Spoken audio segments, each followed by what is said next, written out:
Hai guys, jumpa lagi dengan Buhan Buaya Official. Tempatnya sharing-sharing ilmu tentang ikan hias piaraan kita. Kali ini Buhan Buaya Official akan membahas tentang mudahnya memelihara ikan mas koki atau si buncit gemoy.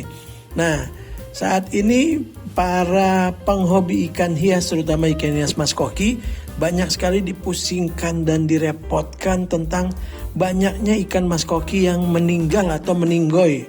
Banyak hal yang menyebabkan ikan mas koki meninggal. Banyak sekali yang bilang karena penyakit kutu air, kutu jarum, insang busuk, kemudian kualitas air yang tidak baik, kemudian sistem filtrasinya yang kurang bagus, kemudian kepadatan ikan dalam satu akuarium, kemudian pakannya, kemudian suhunya, temperaturnya, kemudian pasokan oksigennya, kemudian banyak sekali hal-hal yang menyebabkan para pemula yang ingin mulai memelihara ikan mas koki jadi takut dan ragu guys.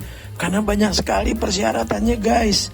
Nah, kebetulan Buhan Buaya Official juga ikut memelihara ikan buncit mas koki dan sudah banyak melakukan banyak eksperimen bagaimana caranya memelihara mas koki tidak seribet dan tidak sesusah yang dibayangkan oleh para penghobi ikan mas koki. Yang pertama guys, untuk para pemula, pastikan ikan mas koki yang kita beli itu adalah yang betul-betul kita suka. Baik itu jenisnya, bentuknya, rupanya, warnanya, bukan hanya karena ikut-ikutan lagi trending koki jenis ini, koki jenis itu. Kemudian yang kedua, sesuaikan dengan budget.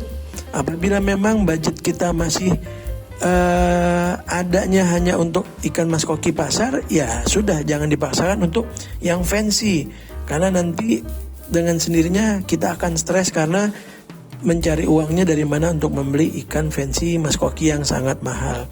Oke guys, kali ini saya akan bahas tentang mudahnya memelihara ikan mas koki tanpa harus dengan terlalu banyak persyaratan seperti yang saya sampaikan di awal. Sejatinya memelihara ikan hias itu bukan hanya tentang memelihara ikannya.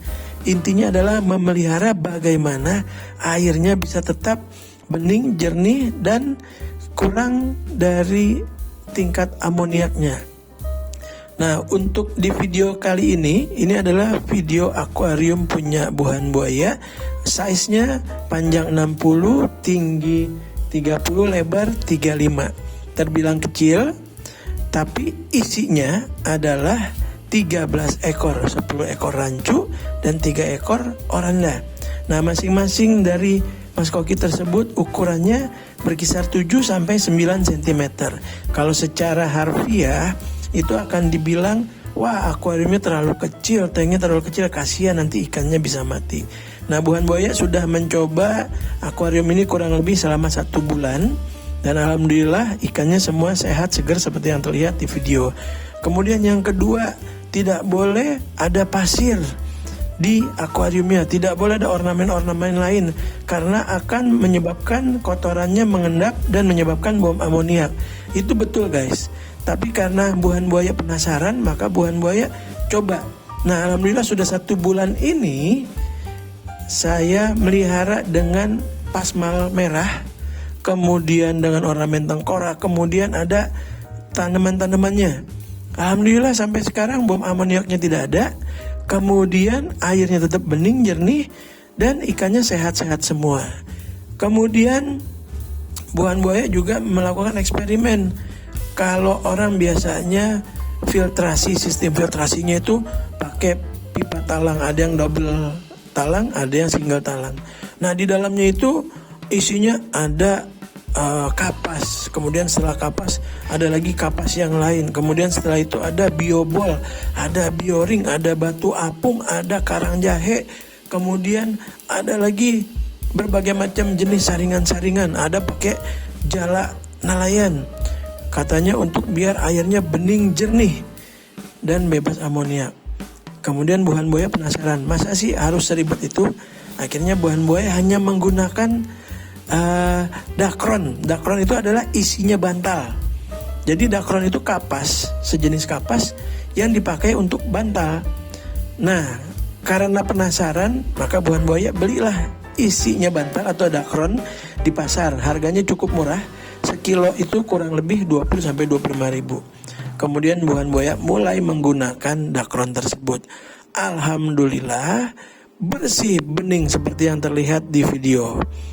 Kemudian kok bisa sih semudah itu? Betul, karena dakron ini sangat baik untuk menyaring kotoran sampai partikel paling kecil. Cuma kelemahannya, dakron tidak bisa dicuci ulang, harus langsung dibuang. Tapi hasilnya bisa lihat sendiri di akuariumnya buahan buaya, bening, jernih, ikannya bahagia. Kemudian setelah itu sistem aerator. Kebetulan di video saya tidak menggunakan aerator, dan memang saya mencoba untuk tidak menggunakan aerator karena aerator opsional, tapi banyak para penghobi bilang lebih bagus pakai aerator biar asupan oksigennya lebih banyak. Kemudian untuk pompa headnya, kemudian ada yang bilang harus pakai mushroom head biar pasokan oksigennya lebih banyak lagi, partikel oksigen lebih banyak lagi. Nah, semua itu tidak buahan buaya lakukan. Buahan buaya hanya melakukan menggunakan satu mesin pompa yang ukuran 1200. Kemudian di kotak filtrasinya menggunakan jerigen bekas yang isinya hanya dakron dan karang jahe. Bisa dilihat hasilnya sangat bening, jernih, dan dalam 1 bulan baru 1 kali penggantian air. Bisa dilihat sendiri hasilnya. Kemudian untuk pakannya sendiri, ada yang bilang pakannya harus yang merek ini, merek itu, merek ini, merek itu. Nah, alhamdulillah buahan buaya menggunakan pakan yang sangat murah, terjangkau, pakan buatan sendiri dari teman yang kebetulan memang ahli meracik pakannya. Dan ini adalah pakannya kita pakai yang sinking, pellet sinking, karena sangat bagus untuk pertumbuhan dan kondisi kesehatan ikan. Dalam 1 bulan menggunakan pellet yang murah sinking ini, alhamdulillah tidak ada perubahan dari warna, tidak ada perubahan dari bentuk ikannya sendiri, dan semakin hari semakin kinclong. Oke guys, buat para penghobi buncit, terutama untuk para pemula, tidak usah takut dan khawatir akan berita-berita di luar yang menyatakan bahwa kalau piara ikan koki itu akan banyak yang meninggoy. Kasihan guys. Lebih baik kita pikir yang simpel saja, pastikan airnya bersih, kemudian ikannya tetap dikasih makan, ada pencahayaan yang cukup, dan pastikan satu lagi guys, tips yang saya lakukan adalah saya menaruh dalam tank saya sekitar 40 ekor udang sungai.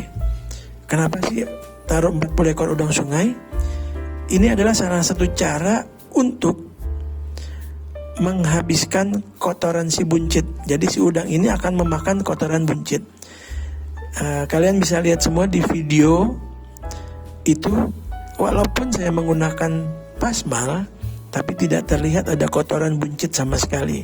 Karena begitu si buncit itu buang kotoran, si udang akan keluar untuk mengolek kotoran tersebut dan dia akan makan kotoran tersebut. Oke guys, untuk saat ini tips memelihara ikan koki yang mudah dari buahan buaya sampai saat ini cukup. Kalau ada yang ingin bertanya lebih detail, bisa langsung kasih komen atau bertanya di kolom komen. Terima kasih, salam satu hobi.